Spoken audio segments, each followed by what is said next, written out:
Hey, good evening, USA, Canada, worldwide, Long Island, aka Strong Island, plus the five spots of Brooklyn, Bronx, Manhattan, Staten Island, and Queens. I'm your man, G Money Stacks, aka the Gregonator, YouTuber, host with the most, creator, independent podcaster, unstoppable independent podcaster, misunderstood lonely nomad, and of course, rookie podcaster of Queens, New York. And you're rocking with the 74th episode of Meticulous Vibe Juice Podcast, the review show. Live and direct from StreamYard, YouTube, and alongside of the um of myself is the Instagram live feed of the show's podcast page. So make sure you follow the show Meticulous Vibe Juice Podcast on Instagram. Turn on the notifications so you don't miss any updates on when these episodes are going to be dropping. And I do apologize for the delay of the upcoming episodes and stuff due to late dinners, but that's okay. Um and and yeah, so um now you can go ahead and grab that subscribe button on the YouTube channel page, Meticulous Vibe Juice Podcast. Tap that noni bell so you can be reminded when the show goes in the air via live stream. Leave a like and a comment alongside with the topics and the episodes. More video content, upcoming episodes, previous episodes. And I will handle where you can listen to the episodes on streaming platforms at the end of the show. Now, as far as how I'm feeling mentally, physically, and spiritually, you ask. Um, okay, physically, okay, mentally, I was a little vulnerable. I was a little vulnerable actually, but I was a little vulnerable. It's just it's like one of the hardest questions that I've been asked about as far as like the whole thing with I don't the whole thing with the whole TikTok shit that's going on right now, and I'm not and I say this and I bring this up because you folks probably know me that I am not I'm not a type of person who is a clout chaser. I don't do that because if I was to do that, then it makes me feel like I'm less authentic and I'm basically, shredding my dignity for what? Fame? I'm like, listen, look, and as I explained to the homie B Live on episode 170 of the New York podcast is that the issue I have with the whole censorship and the cancel culture and the FCCs and stuff, that's the only issue I have, and I can't really imagine myself I can't imagine myself being on TV. I'm not a TV person per se, so I'm just I'm just putting it out there that I'm not a clout chaser, and I'm not a type of person who wants to be a sellout over money. Because at the end of the day, money comes and goes. You feel what I'm saying? So, um, with that out the way, I want to explain something, to you folks out there that's listening right now who are new and don't know who I am as a person. Actually, um, of course, I'm the host G Money Stacks, who was who is basically an essential worker for Big Lots Supermarket. I'm a hard worker. I am a podcast host with 3 podcast shows under my belt, which is something I always wanted to do because it's very therapeutic, and I always wanted to actually do this to relieve people from stress, as far as the stress from work, projects, family drama, and all that other crazy shit whatsoever. So I you know just wanted to maybe be able to put smiles on people's faces and stuff, man. You know what I'm saying? I mean, it's a lot of hard work to do that. You know what I'm saying? But I'm willing to actually remain I'm willing to remain independent because for me it took me a long time for me to build up everything, and I know for a simple fact that everything wasn't built in a day.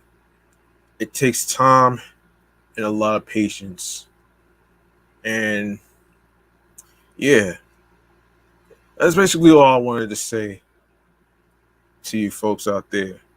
And physically and spiritually, I am doing all right. Could be better, but I'm hanging in there. So there you go, right there. All right, now that I got that out the way, um, so we're gonna go into a little thing that I like to call the chillax man cave popcorn lounge.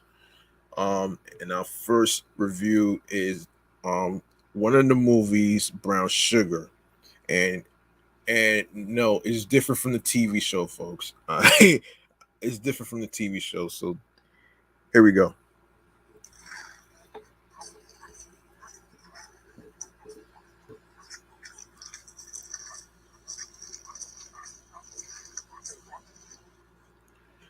All right. So Brown Sugar it is. All right. So Brown Sugar is a 2002 American romantic comedy film written by Michael Elliott and Rick um, Fumu Famu Yiwa, excuse me. Directed by Famu Yiwa and starring Tay Diggs, who's also in All American, and Sanaa Lathan. The film is a story of a lifelong friends, Anna Andre and editor-in-chief Sydney. The two can attribute their friendship and the launch of their careers to a single seminal childhood moment, the day they discovered hip hop on a New York street corner. Now, some 15 years later, as they lay down the tracks toward their futures, hip hop isn't the only thing that keeps them coming back to that moment on the corner. Um, yeah, and of course, obviously, Mos Def is in there. Nicole Ari Parker, Boris Kojo, Queen Latifah is also in this movie as well. And um, the budget was $8 million. It made 28,316,451 in the box office. So yeah.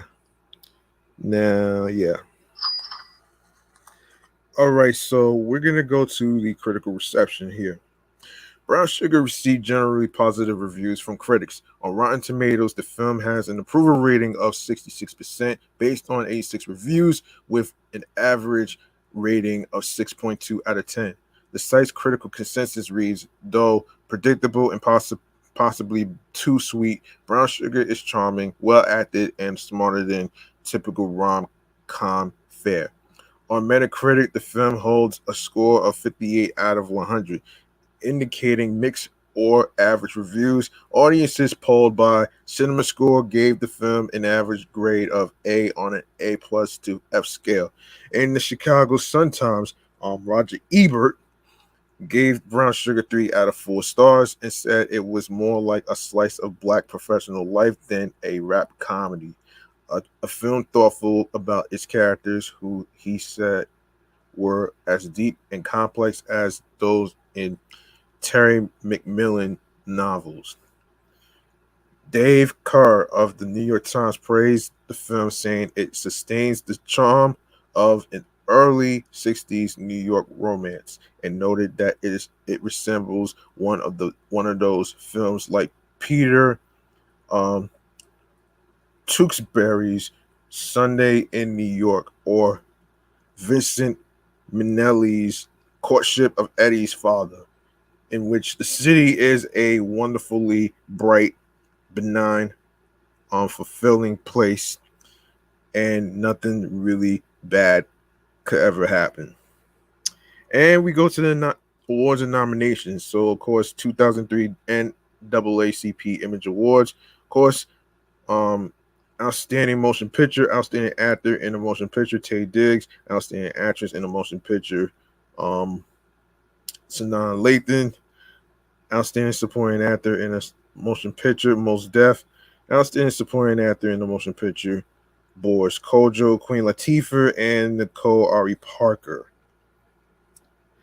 A soundtrack containing hip hop and R&B was released on September 24th, 2002 by MCA Records. It peaked at number 16 on the Billboard 200 and number 2 on the top R&B and hip hop albums. Up next is another movie. The rated R movie based on the video game, of course, is The House of the Dead. House of the Dead is a horror-themed light gun shooter video game franchise created by Sega in 1996. Originally released in arcades, it utilized a light gun on the platform, but can be played with standard controllers on consoles, and a mouse or keyboard on home computers. For the PlayStation Network of 3 and 4, they can also be played using the PlayStation Move control. Now, wait a minute here. No. Hold on. Here it is. Yeah. It is. So this is okay. No, this is crazy though, man. No, the film is what I was looking for. I'm sorry. The film is what I was looking for. Nah, it was the movie. It was the movie I was actually looking for. Actually, I'm sorry. Um, oh boy. Okay. Let me just do this. It film adaptations. There we go. I'm sorry. Um, yeah, here it is. Yes. So the rated R movie House of the Dead is a 2003 action horror film directed by Uwe Boll from a screenplay by Dave Parker and Mark A. Altman. Based on the video game franchise of the same name by Sega, it is not a direct adaptation of the individual entries. Boll described the film as a prequel to the original 1996 game. It stars Jonathan Jerry, Ty- Tyrone, um, Lightso, Clint Howard, Ona Greer, Ellie Cornell, and Jurgen Prochnow. The film takes place on a fictional island infested by zombies, forcing survivors to fight their way off. House of the Dead was Boll's first film to be released theatrically, in addition to his first video game adaptation. Yes. Um. Now the budget was $12 million, and in the box office, it did $13.8 million. Upon release, House of the Dead was universally panned by critics, giving Boll a negative reputation that would continue throughout his career. Commercially, the film grossed $13.8 million on a $12 million budget. A sequel was released to home media in 2006 with only Cordell returning. Rate the reception.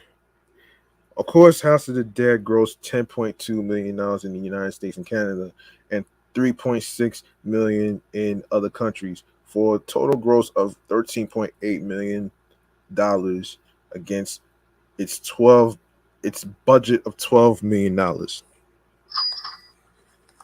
In its opening in its opening weekend, the film grossed $5.7 million, finishing sixth at the box office.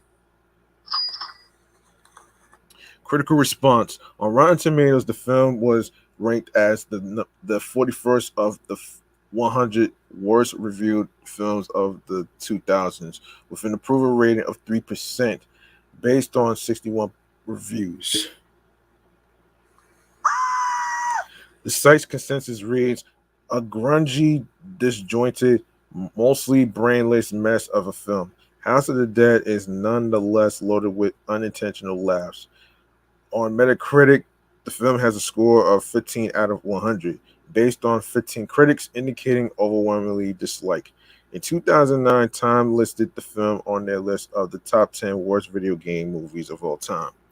IGN gave it 3 out of 5 stars, citing it as an unabashed B movie that does an incredibly decent job with a limited budget, unknown cast, and routine storyline. And okay, and as far as the music soundtrack goes, I'm not even gonna go through. As far as the music soundtrack goes, um, I'm not gonna be able to pronounce. Hold on, let's go through this. So the film's soundtrack was released in late 2003 through ZYX Records. The album featured many bands from Bohl's home country of Germany. Okay, so House of the Dead, Razor Burner, Raveline, Okio, Sly Dog, Perfect Fred, Kingdom Come, Nope, Cry, um, Cassidina, Whenever I Fall, Rat's Back. Oh man, Rat's Back. That's funny. Um, Bitter Tears, Nope, Jordan, Megahertz, Suicide Serenade, Misery Inc. Angst, Eyes Breacher, This Is Real, Club Mix, Ray Thomas, and Radio Mix of the same song, Ray Thomas. So, okay. A music video for the song This Is Real by Swiss pop singer Ray Thomas was also released as part of the publicity campaign. The clip was shot on location on the original set, parallel to the shooting of the movie, and shows the artist, who is himself made up as a zombie in the midst of a group of dancing zombies from the film. This parody-like part was contrasted in a parallel montage of numerous extremely violent scenes featuring the original cast, which caused many broadcasters to refuse to play the clip in heavy rotation. Songs are not included on the soundtrack album. Of course, Fury, House of the Dead by Black Tiger. Black Tiger. Danger by Oliver Lee featuring Keith Flint. Zombie Island and Abu Dhabi by Cold Trasher. The Rotten Smell by the Horror Boogies. Oh man, that's funny. Um, yeah. So there you go, right there. Director's cut. So a director's cut of the film was released on DVD on September 9th, 2008, distributed by Lionsgate. This version features new dialogue, alternative takes, pop-up commentary, and animation from the original video game. All right, let's go to a little thing. Want you to grab your grab your drinks, your water, your juices, and all that other stuff, and be prepared for the segment of music Kool-Aid. Here we go.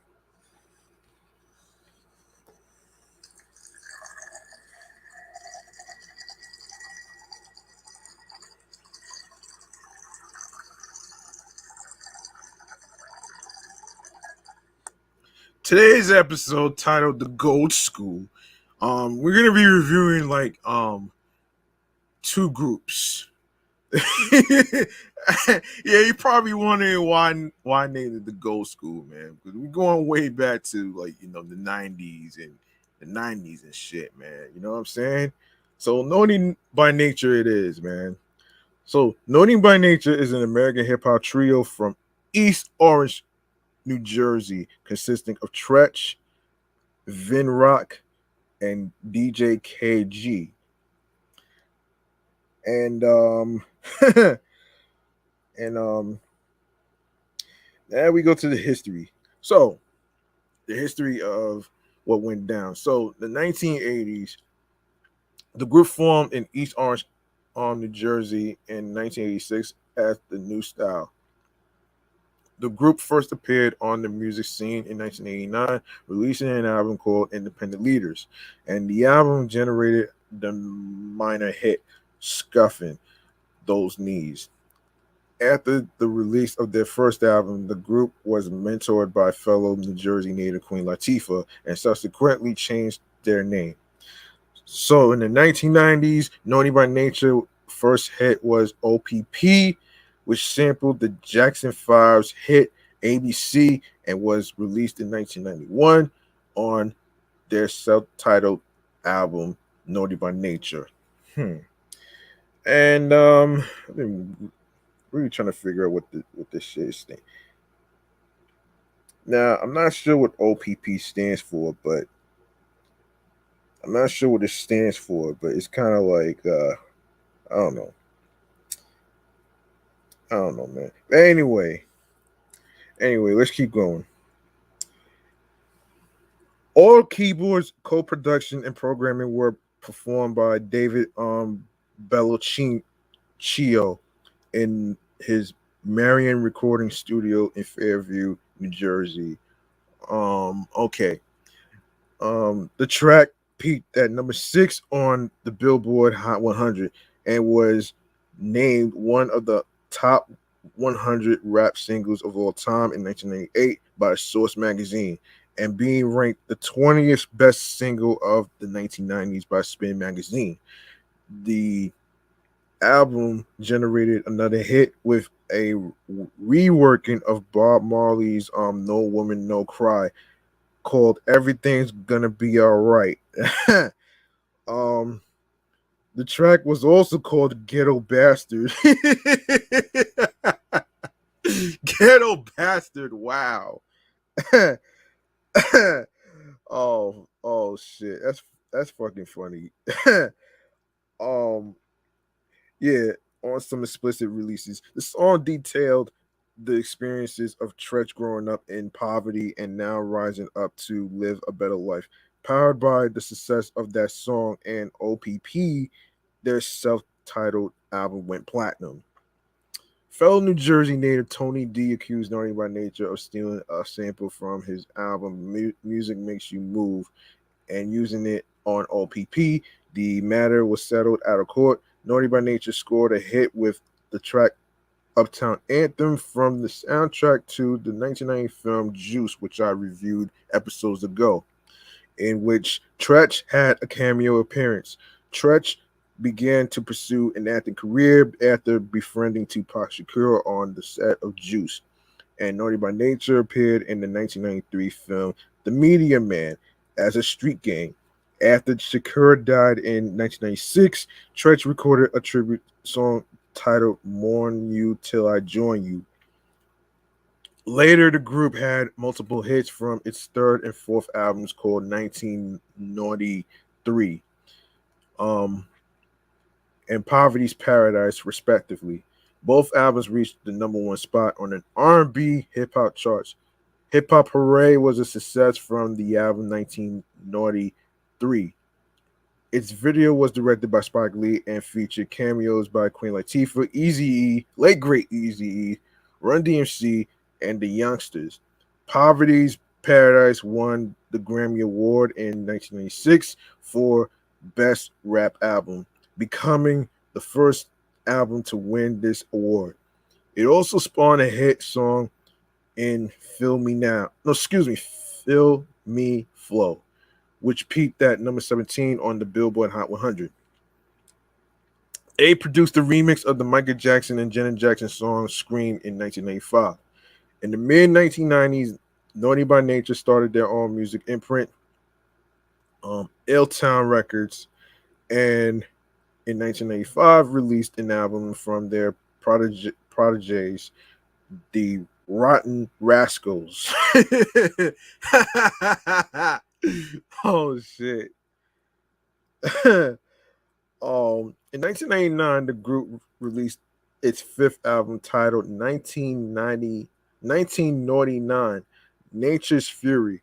The album was fairly successful, being certified gold by the RIAA, and spawned the hit Jamboree that peaked at number 10 on the Billboard Hot 100.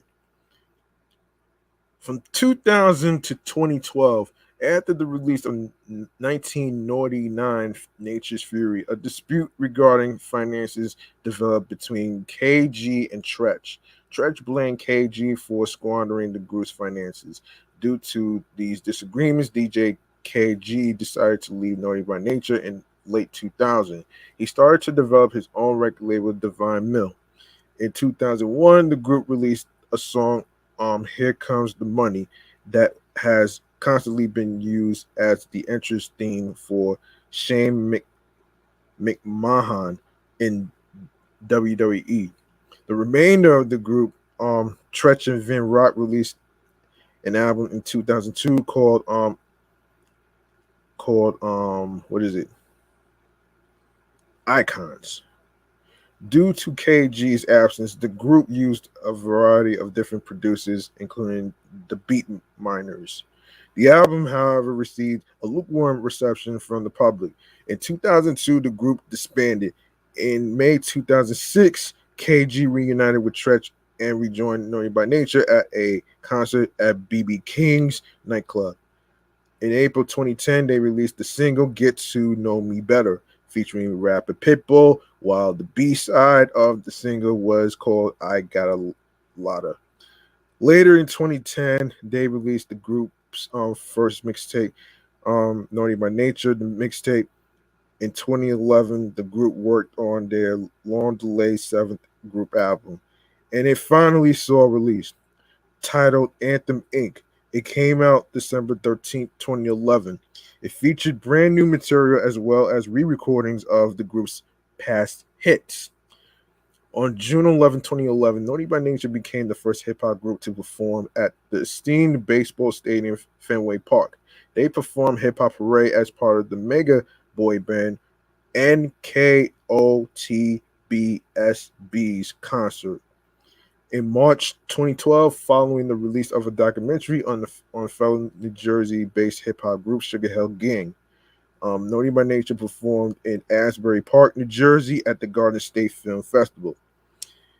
2013 to the present, breakup and reconciliation. In May 2013, frontman Tretch shocked fans when he revealed that Vin Rock had been fired from the group after failing to put in the same amount of energy in the group as himself and member DJ KG. At the time, Tretch said he and Vinny hadn't been on speaking terms for around 2 years. In April 2015, Tretch said he and Vinny had resolved their issues, but now their relationship is strictly business. You got teammates sometimes that's on the same team. They may not feel each other. At the end of the day, you're going out to win. That's what we doing, Tretch said. Although Vinny and Tretch are cordial, he said another Naughty by Nature album was unlikely. In January 2016, in celebration of their 25th anniversary, Naughty by Nature posted the video of their song God Is Us from Anthem Inc. to their YouTube account. On May 2019, The mixtape tour commenced in Cincinnati, Ohio. Performers on this tour included Naughty by Nature, Salt and Pepper, Debbie Gibson, and Tiffany, with New Kids on the Block being billed as the headline performers. Um, all right, now we go to awards and nominations. So 1990. So starting with 1991, OPP got a nomination. 1993, Hip Hop Hooray got nominated for a Grammy Award for Best Rap Performance by a Duo or Group. Feel Me Flow also got a nomination. In 1995, Poverty's Paradise won for Grammy Award for Best Rap Album. And American Music Awards, of course, Naughty by Nature won the award for Favorite New Artist, Rap and Hip Hop. 1984, Naughty by Nature, Favorite Rap and Hip Hop Artist. 1986, Naughty by Nature, Favorite Rap Hip Hop Artist. Also got a nomination, man. All right, so let's make some noise for Naughty by Nature and their success.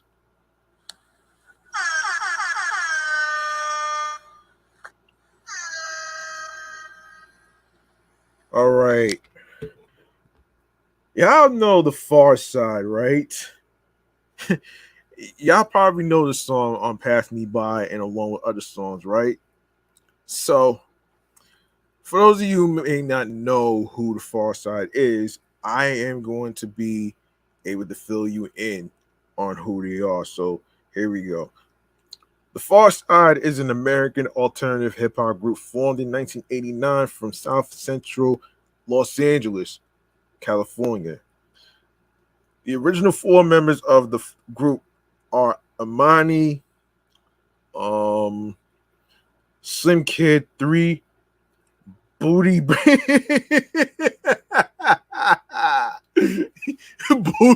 What kind of name is that? Oh man, that's funny. Booty Brown. Oh shit. Oh man. And then there's Fat Lip. Oh wow. Oh shit. DJ Mark Love was the group's first disc jockey, followed by producer Jay Swift, um, and then Jay Dilla. The group is perhaps best known for the hit singles "Drop," "Passing Me By," and "Running," as well as their first album, "Bizarre Ride to the Far Side," 1992. The group continues to tour and record both collaboratively and in solo projects, the most recent being Hodgson's collaborative EP with DJ Newmark of Jurassic 5, released in 2014 on Delicious Vinyl. Okay. All right, let's go to the history. Let's go to the music history here. Early years, Pharcyde group members Slim Kid 3, Booty Brown, and Imani met as dancers in the late 1980s, and dancing was their main ambition as late as 1990. Around this time, Imani and Slim Kid 3 were in a group called As Is, and later a group called the Play Brothers. Oh man. Wow, Booty Booty Booty Brown. Oh man. Was a backup dancer for Fat Lip. Oh man. Booty Brown was Booty Brown recalls that their earlier dancing careers influenced their rapping. Sometimes the way I rap is almost like the way I used to dance. The group met Reggie Andrews, a local high school music teacher, who worked with the Daz Band, and Rick James, late great Rick James to be exact, and who was a major musical influence on their debut album. The group also met producer Jay Swift around this time, as he was Reggie Andrews' star pupil, according to the book Check the Technique. Before groups settled on the name The Pharcyde, they were almost called the Rappers and True Jigaboo. Oh man. The second of which served as an inspiration for their interlude Jigaboo Time. Bizarre Ride 2, The Far Side recorded their first demo in 1991, which contained the songs Passing Me By, Your Mama, and Officer, and hired a manager, Paul Stewart, who had worked for Cypress Hill, De La Soul, and House of Pain. Mike Ross of Delicious Vinyl heard the demo, and the group was signed to the label in the 1991, the summer of 1991. Um, they were first featured on Brand New Heavy's album Heavy Rhyme Experience Volume 1 on the song Soulflower, released by Delicious Vinyl in 1992.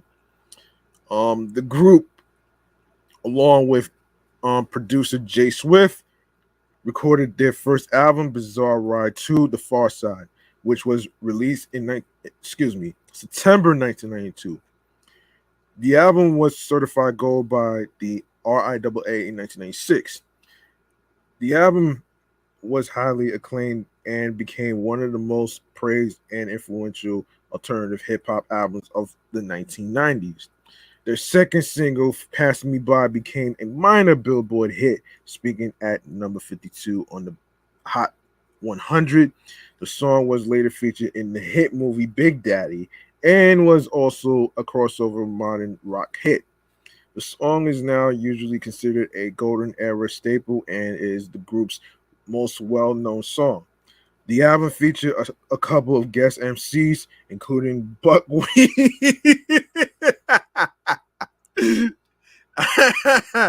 Oh man. Oh man. Oh my gosh. Known then as Buckwheat, formerly of the alternative hip hop group the Wascals, on the tracks On the DL and I'm That Type of Nigga. About the group's sense of humor, Imani was quoted in a 1993 interview saying, "We find humor in things other people don't. Everyday situations.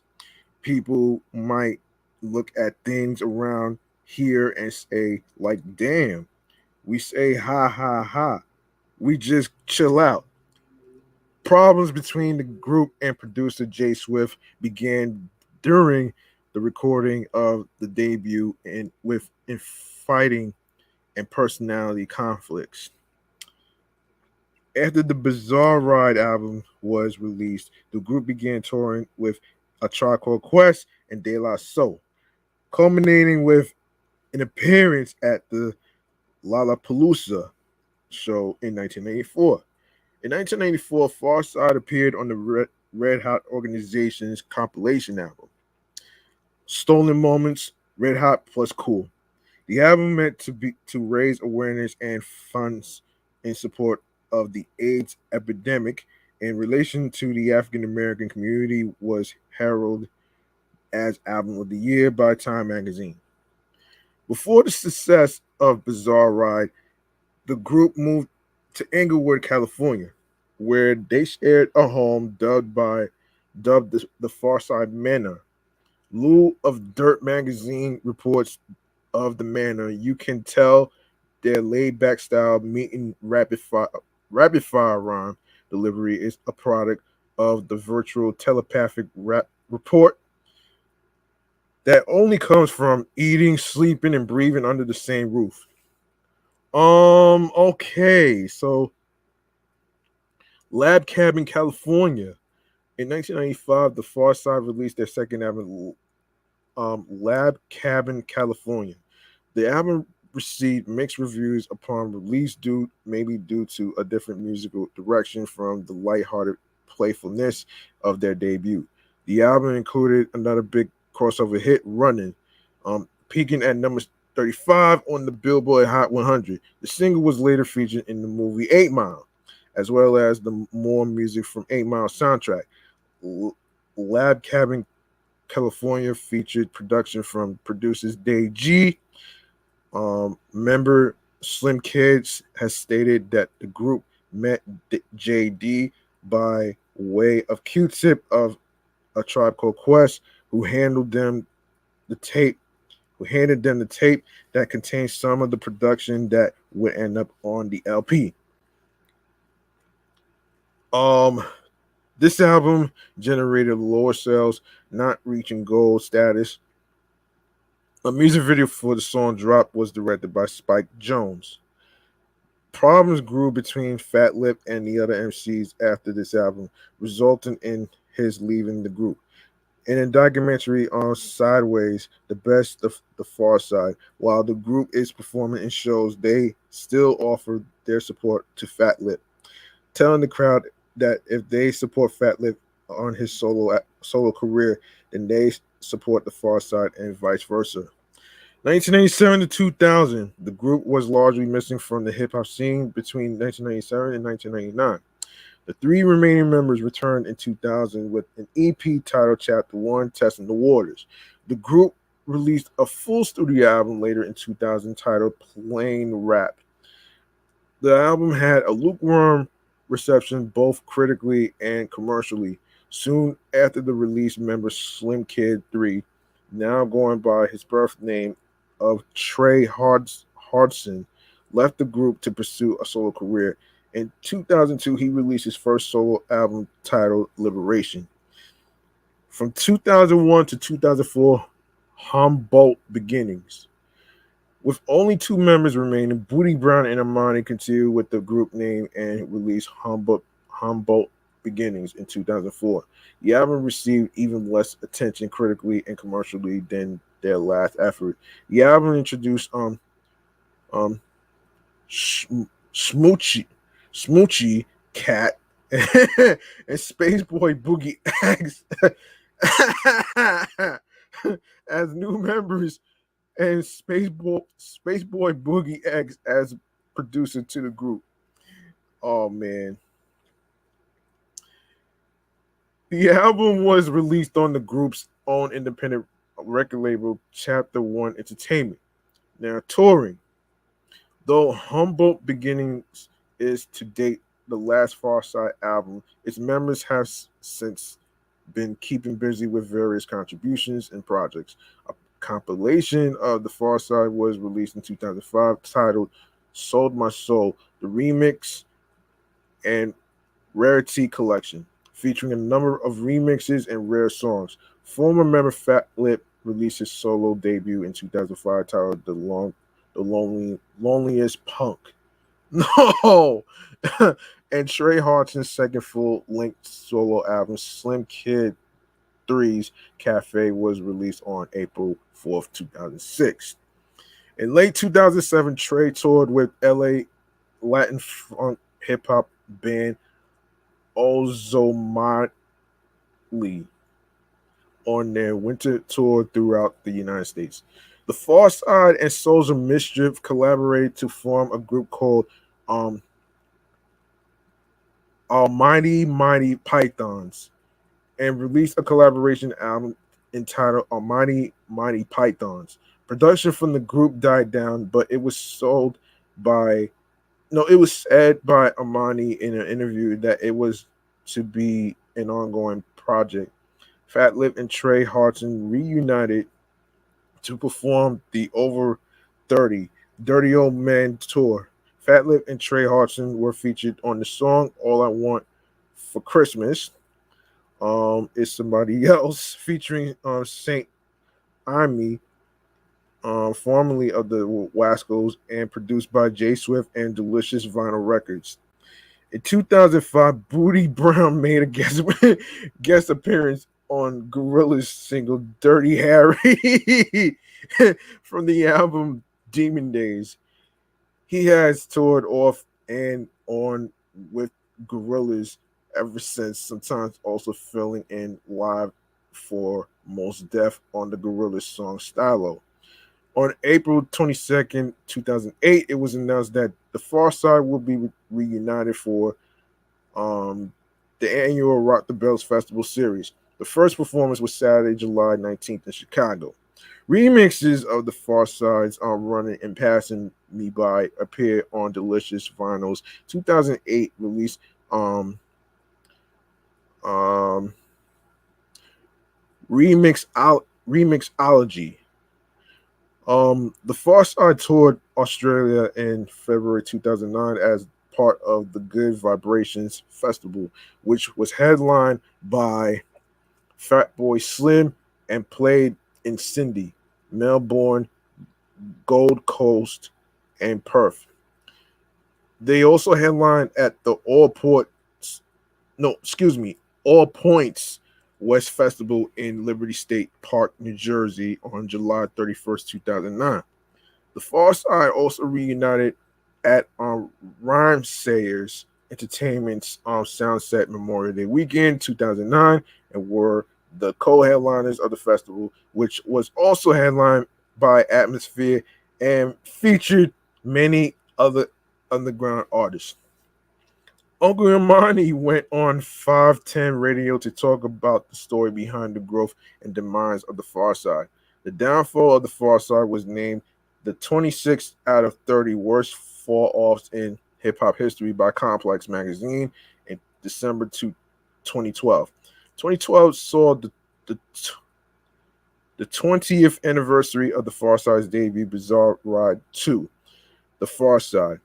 And to mark the event, Fat Lip and Slim Kid 3 teamed up with the album's producers Jay Swift and L.A.J., as well as record label Delicious Vinyl, to play the album in its entirety at a tribute show at the Roxy Theater in Los Angeles. The performance was intended to be a one-off, but due to an overwhelming success and reception, the group began touring the show Bizarre Ride Live, and along with MCK Natural, working on original music under the moniker The Bizarre Ride. In December of that year, the Far Side released the Amerigo Gazaray produced Still Got Love, Bizarre Tribe Mega Mix, garnering significant praise. 2015 marked the 20th anniversary of Lab Cabin California, resulting in a similar tour through Europe and Japan. The group continued touring Europe through 2017. In 2022, Imani, Slim Kid 3, and Fat Lip launched a 30th anniversary of Bizarre Ride Tour, performing as the Far Side, formerly of the Far Side. Now, what are they doing currently? In 2020, Dub CNN reported that there would be a reunion of all four members of Far Side on Fat Lip's upcoming album. What is it? Sit and Siavash, the Grouch present Torpor, with two Far Side tracks confirmed. The single titled My Bad was released on August 1st, 2022. Torpor was officially released via Bandcamp on July 29th, 2022 as an exclusive limited edition CD.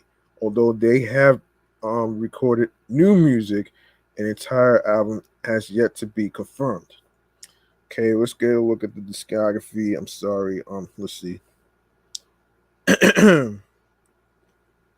Okay. So the discography, of course. So we go to the albums. Bizarre Ride 2, The Far Side, released November 24th, 1992. Certification Gold, Billboard 200 chart position number 75. R&B hip hop chart position number 23. UK albums charts number 58. And the singles are Your Mama, I'm That Type of Nigga, Soulflower Remix, Pass Me By, Ota Fish, For Better or For Worse, Pack the Pipe, Return of the B-Boy, Lab Cabin, California, released November 14th, 1995. And Billboard 200 position chart position number 37, R&B hip hop chart position number 17, UK albums chart number 46. Singles include Running, Drop, She Said, Something That Means Something. Plain Rap, released November 7th, 2000. Billboard 200 chart position number 157, R&B hip hop chart position number 67, and the only single is Trust. Humboldt Beginnings, released July 13th, 2004. Um, the single, You Knew You, the compilations, um, Sideways, the best of the Pharcyde, released January 16th, 2001, label Rhino. Instrumentals, released September 13th, 2005, label Delicious Vinyl. Sold My Soul, the remix and rarity collection, released November 8th, 2005. Funky Chemist. EPs, Chapter 1, Testing the Waters, released March 14th, 2000, and Chapter 1. Okay. Now, passing me by, on the U.S. is 52, U.S. dance sales 6, U.S. R&B 28, U.S. rap 1, and the U.K. is 55. Let's see. Alta Fish, U.S. dance sales 35, Running 1985 55. US R&B 35, 5 US rap, New Zealand 34, and the UK, United Kingdom, of course, 36. Now we go to 1996.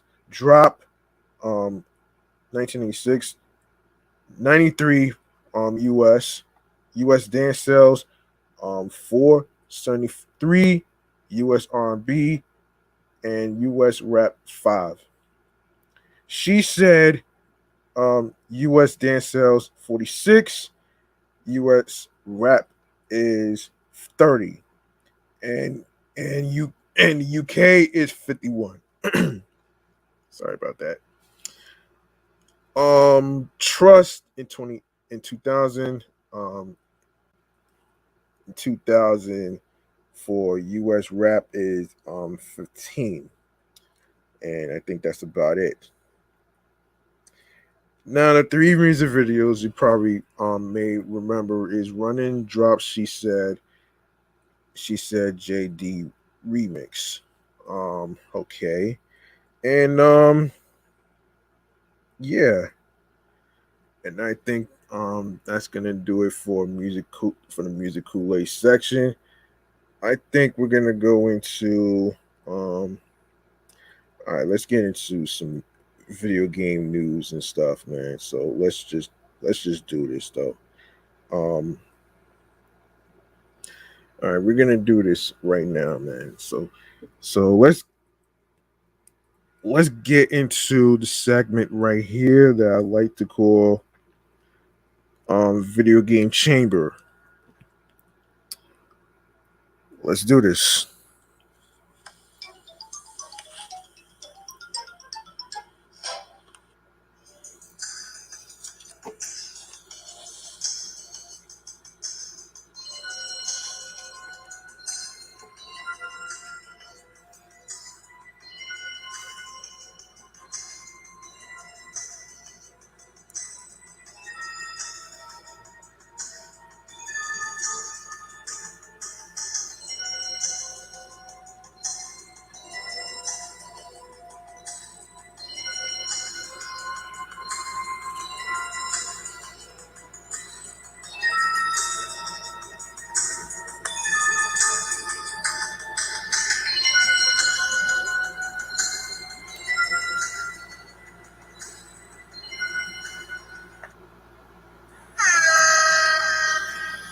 Okay, now we can start with what's coming out in the month of August right here. So, um So we have 2 Point Campus for PlayStation 5, Xbox Series, PlayStation 4, Xbox One, Nintendo Switch. PC comes out August the 9th. Now we're gonna get into a little review right here. Now I'm not sure exactly. So here's a little synopsis here. As a kid who grew up with little money, I've always loved the fantasy tycoon games, realized the possibility of cashing in on whimsical business schemes like theme parks, restaurants, and aquariums. It's always been satisfying to start with an empty plot of land and then build the foundation of a business atop it, customizing small details like paint colors, furniture layouts, and walking paths along the way. But the genre's bubblegum aesthetics often mask a darker side, one prioritizing profit over people. More recent big budget entries forego subtlety altogether, cashing in on oppressive industries like prisons, drug manufacturing, and even cartel operations. I'm sure those games are fun in their own right, but I'm not interested in engaging in the fantasy of generating capital from those systems. This is why 2 Point Campus, the follow up to the popular business management sim 2 Point Hospital, feels so refreshing. You aim to invest in massive universities and specialized colleges to attract students worldwide, but you have to put people first if you want to turn a profit. Between screenings, qualified professors, hiring janitorial staff to maintain the premises, and expanding the interior and exterior of your campus, you'll invest in well less than normal curricula.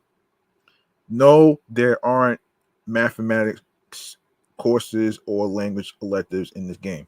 Instead, campuses host classes focused on ridiculous topics like chivalry and knighthood, wizardry, and how to be a spy agent. Even typical subjects like um, gastro gastronomy or athletics are exaggerated, featuring conspicuous drawers like car size hamburgers and cheese based sports. Oh man. Okay, 2 Point is full of surprises and even more laughs. And I love discovering its clever twist on academia throughout its 12-level campaign. However, don't be fooled by the whimsical portrayal of college life. There are plenty of challenges on campus that require a strategic mind to overcome. Every student has specific traits and personalities, and they'll drop out if you don't satisfy their needs. The only way to reach the campus ratings you need to succeed is to develop an environment right for education, which includes managing systems like hygiene, hunger, entertainment, social interaction, campus attractiveness, and in some cases, external factors like extreme temperatures. Some students might be great at studying, but lower your school's rating with poor hygiene if you don't install ample shower rooms and bathrooms. Others might drop the campus average grade, but can become relatively low maintenance tenants with a tutoring course or more simulation via a music concert or jousting tournament. The same principle applies to faculty. Highly skilled staff come at a price, namely a salary, but they'll also need on site comforts like break rooms to blow off steam. As you fulfill these requests, you unlock Kadash, the in game currency required to purchase new decorations and amenities. But therein lies the challenge of 2 Point Campus. All these programs require money, and there's only so much room in the budget. If you are flipping with renovation approvals, you'll be out of funds quickly, especially at campuses with a high maintenance student body. In the case of an empty wallet, you can borrow loans, but it's easy to get into hot water fast with interest payments.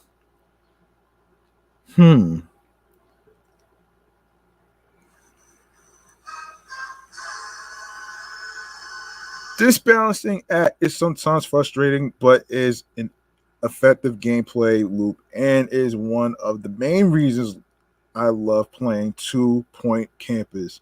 If you are feeling overwhelmed, you can change the game's speed or outright pause, giving you time to solve problems or simply focus on designing without the pressure of the in-game calendar.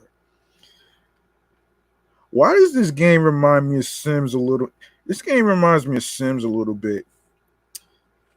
Yeah. 2 Point Campus features robust creations tools, allowing me to design most things to my desired specification inside and outside. I especially love the new pathing tools since I prefer to build food parks and gardens outside my academics. However, sometimes I wish I had more flexibility in placing decorative items like plants or rugs without worrying about colliding with other objects. I'd be great to stack small assets atop larger ones like desks and tables too. Despite its bleak inspirations, privatized education, 2 Point Campus never feels callous. It's more ideological than anything else, depicting a world where businesses and people flourish together. Profit and expansion are undoubtedly crucial to the experience, but you can only achieve those goals by cultivating a top tier environment for students. This isn't to say 2 Point Campus shies away from low hanging fruit. It's signature British humor at its best when poking fun at students and faculty. Um, but ultimately, 2 Point Campus is a deeply engaging management sim that doesn't force you to punch down, and it's more enjoyable for it. Okay. All right. So you got Love and Play coming out August 10th for Nintendo Switch and PC. Cult of the Lamb, PlayStation 5, Xbox Series, PlayStation 4, Nintendo Switch, and PC August 11th. Also coming out August 11th is Rumbleverse for PlayStation 5, Xbox Series, PlayStation 4, Xbox One, and PC. Marvel Spider-Man for PC August 12th. Um, Let me see.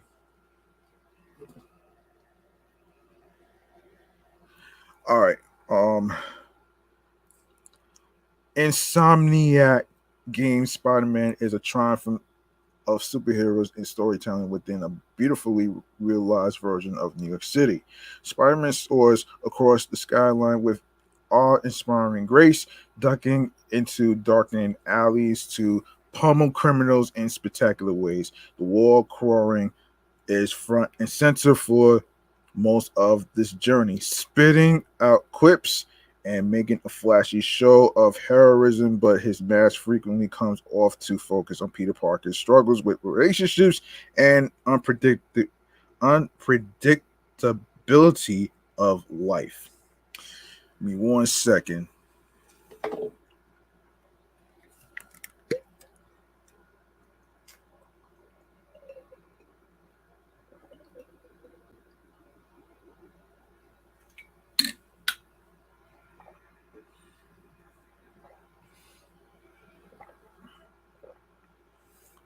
All right, let me give a shout out to the people that just came in. Shout outs to Queen's Finest 86 and Talking Single Podcast, of course, for watching. Thank you for watching.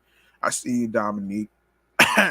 um anyway, this complicated web is what separates the Spider-Man experience from the rest of the superhero games on the market. The story has a soul and it isn't afraid to slow down after a hard-hitting fight to show players Peter is every bit as interesting as his alter ego.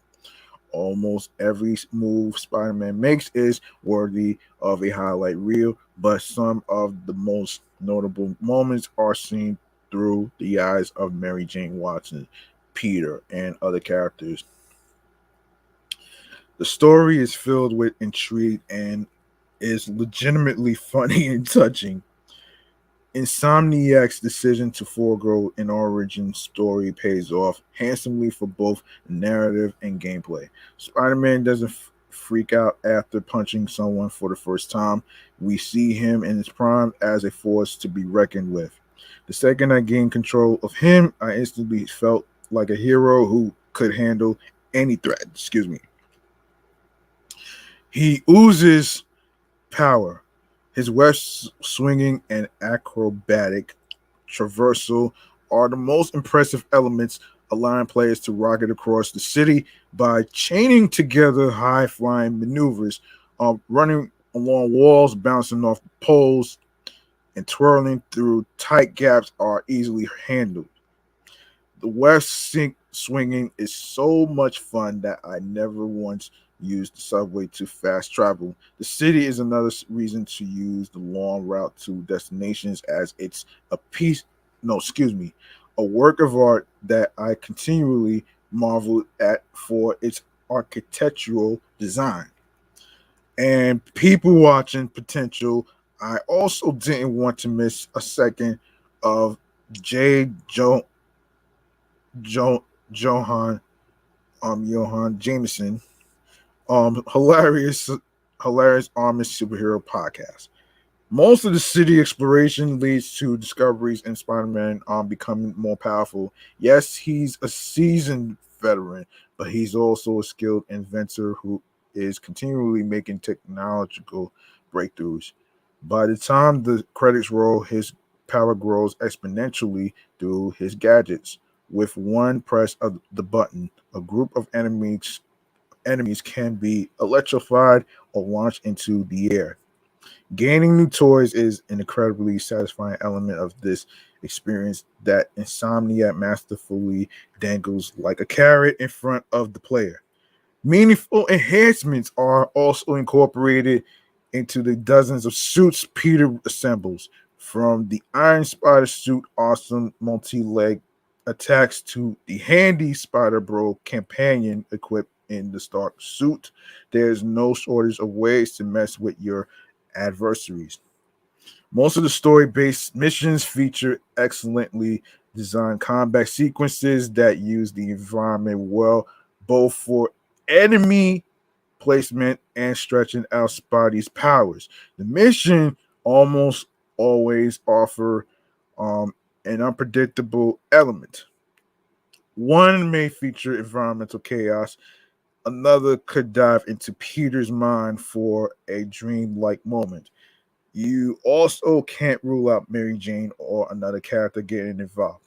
Control switches to these characters frequently, and at the right times, MJ's gameplay shows us why she's a great investigative reporter. The other characters' sequences are some of the most shocking in the game. I enjoy playing as both of these heroes. They bring variety in fun ways, including solid stealth mechanics and clever puzzles. The open world is filled with activities, though some fall victim to extensive repetition. Performing the same button taps to stop a speeding car grows old quickly as does catching pigeons. The Taskmaster challenges are a good test of skill. And I love the breeziness of Black Cat's Where's Waldo style photo missions. Oh man. The city's activities and Osborne missions are the weakest of the lot. Combat arenas, of which there are many types, are leaned on too much, especially in the final act. Given how personal this story is for Peter, many of the villains are bred from his relationships. In a way, the game is an origin story for them. They receive plenty of screen time and are brilliantly tied to Peter's life. Mr. Negative wasn't a household name before the release of the game, but he will be now. He exclude he exudes a different type of evil than we usually see. His defining moment occurs in a surprisingly disturbing sequence, like Batman Arkham Asylum. Before it, excuse me, Spider-Man raises the bar for one of the world's most beloved heroes. You feel like you're doing everything he's capable of. Insomniac succeeds in making Peter and the supporting cast just as memorable and engaging as the war crawler. Excitement is delivered consistently from the outside of playwright up to the last story frame, which is a real shocker that contains a reveal that will make the wait for the sequel almost unbearable. All right. All right, so there you go. Now, August 16th is Blossom Tales 2, the Mono Tour Prince for Nintendo Switch and PC, Roller Drum for PlayStation 5, PlayStation 4, and PC August 16th, and of course, Curse to Golf, PlayStation 5, Xbox Series, PlayStation 4, and Xbox One, Nintendo Switch, and PC August 18th. Um, RPG Time, The Legend of Right for Nintendo Switch comes out August 18th. Dimesia, PlayStation 5, Xbox Series, and PC comes out August 18th, and also coming out in August 18th. We are OFK for PlayStation 5, PlayStation 4, Nintendo Switch, PC, and August 19th, Madden NFL 23, PlayStation 5, Xbox Series, PlayStation 4, and Xbox One, and PC, August 19th. All right, I'm gonna stop right there. Actually, so, um, yeah, I'm gonna stop right there. I'm gonna stop right there, right there. All right.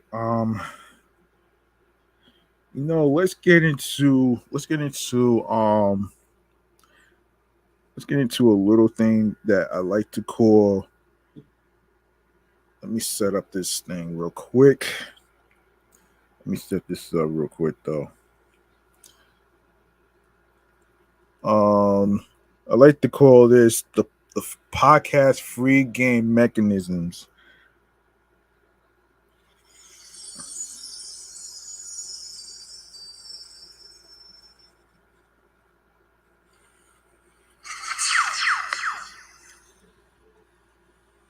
All right. This segment is for all the people out there who are interested in making making a podcast, like myself, who has 3 podcast shows underneath my belt.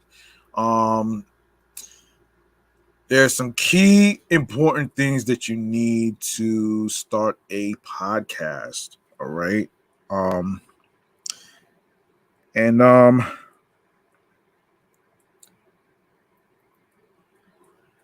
The first thing you need, um, as I put myself back on screen. All right, so the first thing you need to start a podcast is you need headphones. You also need a microphone. Now, it doesn't have to be anything too expensive. It could be a simple microphone like a Yeti, or the microphone that I'm using right now, which is the Alvoxcon A800 model, which I bought from Target months ago. And of course, you can find the microphones in Best Buy. You have Amazon, you have Target, and you have Walmart. All right. And you also need a laptop.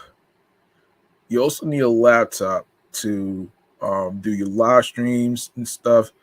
You also need a supporting software, which is StreamYard. Now, before I go into StreamYard, you also before I go into StreamYard, you also if you have a unique name for your podcast, right? Even though some people may like it or not, but you want it to represent you. You know what I'm saying? And yeah, it could be something positive. You know what I'm saying? A positive, unique title. You know what I mean? And yeah. So StreamYard, um, what you want to do, you want to make an account, right? You can use your email address or you can use the podcast email address as well. And after you create your account, you're gonna receive an email by the people from StreamYard in regards to a 6 number code login. When they email you the 6 number code, all you need to do is copy and paste the numbers into the spot where you're going to be typing. Once you do that, you should be good to go on setting up your schedule or when you want to actually do your live streams. And the good thing about StreamYard, it has good sound quality, and it also allows you to send invite links to people to join your live stream. And know the free version is basically goes up to 6, and with the upgraded version, you got to pay to do more than 6 people. So, um, yeah. So there you go, right there. And um, being a podcaster host, you also have to make sure find your voice. Be confident behind the microphone and your craft and what you love to do the most that makes you happy. You know what I'm saying? That's very important. And yeah. So um I'm gonna go into the last one right here, which is called Stream Choices on the Go. Now, before I go into the social media thing, man, if you'd like to make a charitable donation to my Cash App, which is G Money Stacks 555, that's $ capital G lowercase MONEY capital S lowercase TACKZ 555. You don't have to have a lot of money to show support. Um, Whatever amount of money you decide to donate will be appreciated. Um, and of course you can donate to Anchor as well. Um, and yeah, and speaking of Anchor, I ain't going to actually get into. I'm gonna get into the social media. Um, Now you can follow Meticulous Vibe Juice podcast on Instagram, alongside with my with the Sports Edition show, excellent, fun, vibrant podcast, and my number one show, which already has 170 episodes already. I already have 171 recorded yesterday. And You can follow Off the Meat Rat Chains New York podcast on Facebook and Instagram. And along with myself is the primary handle G Money Stacks 555 in Queens, New York. Turn on your notifications for updates and details on when each episode are going to be dropping on streaming platforms. And a little reminder, the recording is Mondays at 6 p.m., 9 o'clock on Tuesdays, and Fridays, the new day, at 6 p.m. instead of Saturday, because I'm going to be working on Saturdays. So, you know what I'm saying? And yeah, and the episodes will be dropping on Tuesdays and Saturdays. Tuesdays and Saturdays, all right? So there you go, right there. And now, I'm going to go to the where you can actually listen to the podcast. So listen, If you go to the link in bio on Instagram, Meticulous Vibe Juice Podcast, right? You're gonna see the link that says Linktree slash Meticulous Vibe Juice Podcast. And you're gonna see when you click on the link, you're gonna see a whole list of audio streaming platforms where you can listen to the episodes, new and previous latest episodes and stuff. So there you go, right there. And you can go to you can leave a voice message for me if you have any music artists, TV shows, movies, if you have any video game ideas, podcast ideas that you want me to review, I'll be glad to do this. All right. And of course, speaking of Anchor, when you click on the name of the show, it's gonna be anchor.fm/ Meticulous Vibe Juice Pod. That's where you can leave your voice message on there, and of course, from there you'll be able to get your questions, your comments, how you feel about the topic reviews of what we discussed in today's episode, titled "The Gold School" and music discographies and movies and video game updates and stuff that's coming out and stuff. So yeah. And speaking of Anchor, that's where we're going to start right now for Meticulous Vibe Juice Podcast.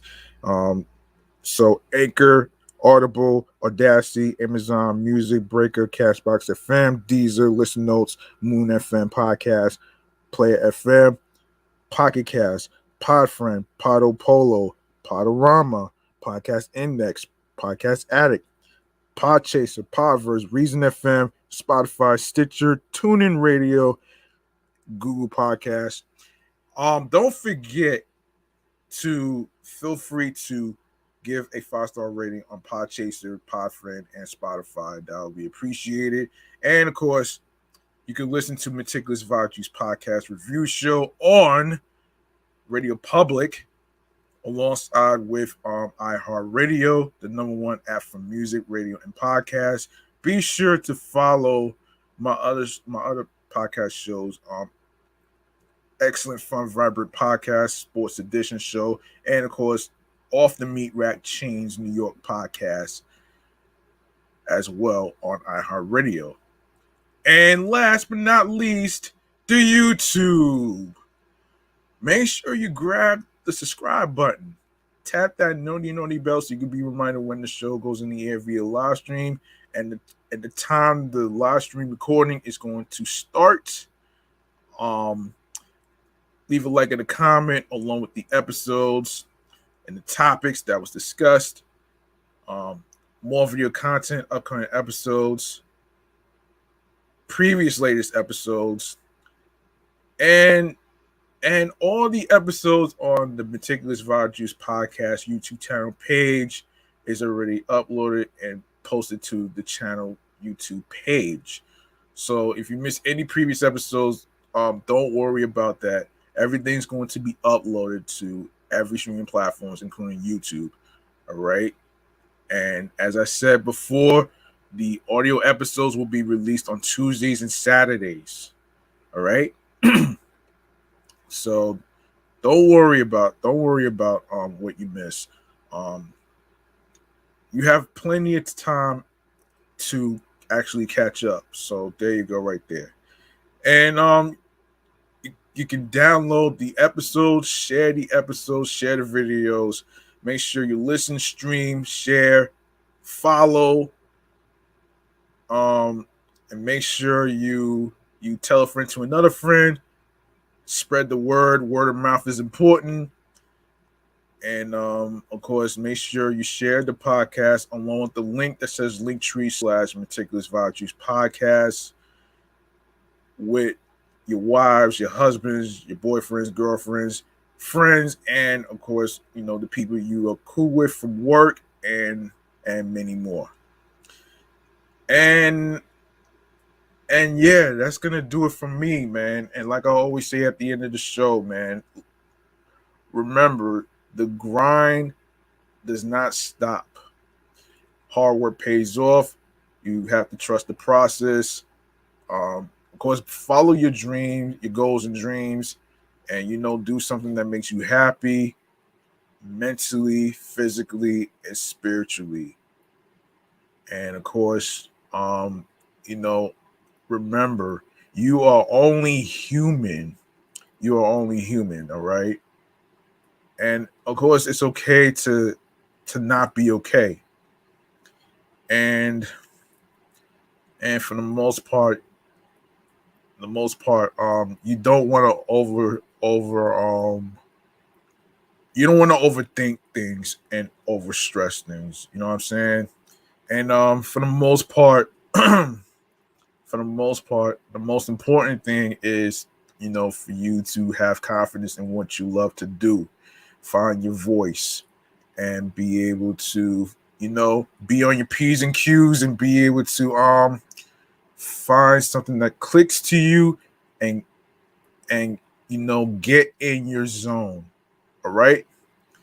Now, I'm G Money Stacks. Thank you very much for listening and tuning in and rocking with me on this episode 74 titled The Gold School. And yeah, I'll see y'all next time in the next episode. And of course, like I said before, the audio episodes will be dropping Tuesdays and Saturdays, all right?